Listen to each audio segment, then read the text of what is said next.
ಇನ್ನು ರಾಮ ಪ್ರಾಣ ಪ್ರತಿಷ್ಠಾಪನೆ ಹಿನ್ನೆಲೆಯಲ್ಲಿ ಪ್ರಧಾನಿ ನರೇಂದ್ರ ಮೋದಿ ವಿವಿಧ ದೇವಾಲಯಗಳಿಗೆ ಈಗ ಭೇಟಿ ನೀಡ್ತಾ ಇದ್ದಾರೆ. ಇವತ್ತು ಅವರು ಚೆನ್ನೈಗೆ ಹೋಗಿದ್ದಾರೆ. ಅಂದ್ರೆ ತಮಿಳುನಾಡಿನಲ್ಲಿ ಬೇರೆ ಬೇರೆ ದೇವಸ್ಥಾನಗಳಿಗೆ ಭೇಟಿಯನ್ನ ಕೊಡ್ತಾ ಇದ್ದಾರೆ. ಇವತ್ತು ತಮಿಳುನಾಡಿನ ತಿರುಚನಾಪಳ್ಳಿಯಲ್ಲಿರುವಂತಹ ರಂಗನಾಥ ಸ್ವಾಮಿ ದೇವಾಲಯಕ್ಕೆ ಭೇಟಿಯನ್ನು ಕೊಟ್ಟಿದ್ರು. ವಿಶೇಷ ಪೂಜೆಯನ್ನ ಅಲ್ಲಿ ಸಲ್ಲಿಸಿದ್ರು. ಬಳಿಕ ದೇವಾಲಯದಲ್ಲಿ ಆಯೋಜಿಸಲಾಗಿದ್ದಂತಹ ಕಂಬ ರಾಮಾಯಣ ಪದ್ಯಗಳ ಪಠಿಸೋದನ್ನ ಮೋದಿ ಆಲಿಸಿದ್ರು. ತಿರುಚನಾಪಳ್ಳಿ ಬಳಿಕ ರಾಮೇಶ್ವರಕ್ಕೆ ಮೋದಿ ಹೊರಡ್ತಾರೆ. ಅರುಲ್ಮಿಗು ರಾಮನಾಥ ಸ್ವಾಮಿ ದೇವಾಲಯದಲ್ಲಿ ವಿಶೇಷ ಪೂಜೆಯನ್ನ ಸಲ್ಲಿಸ್ತಾರೆ. उदाहरण के लिए आपको बताएं, प्रसिद्ध जो कंब रामायणम है, उनको पहली बार तमिल कवि धर्म ग्रंथों की बात की जाए तो इस मंदिर में जो पूजी जाने वाली मूर्ति ನರೇಂದ್ರ ಮೋದಿ ಈಗ ದೇವಾಲಯಗಳಿಗೆ ಭೇಟಿಯನ್ನು ಕೊಡ್ತಾ ಇರುವಂಥದ್ದು. ಅದು ಆ ಪ್ರವಾಸ ಇನ್ನು ಕೂಡ ಮುಂದುವರೆದಿದೆ. ಈಗ ತಮಿಳುನಾಡಿನ ಪ್ರವಾಸದಲ್ಲಿದ್ದಾರೆ.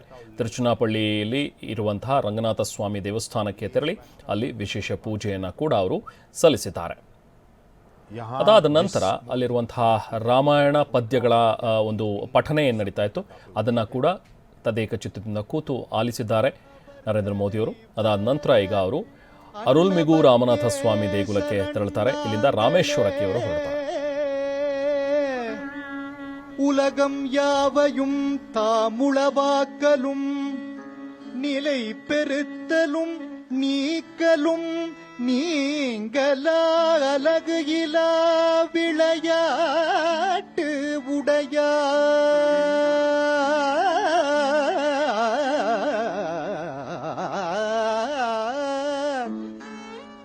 அவர் தலைவர் அவர் தலைவர்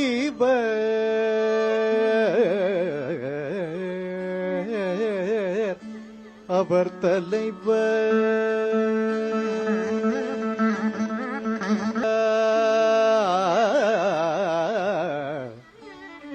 விளையாட்டு உடையார் அவர் தலைவர் அவர் தலைவர் அன்னவர்க்கே சரணாங்களே உலகம் யாவையும் தாமுளவாக்கலும் நிலை பெறுத்தலும் நீக்கலும்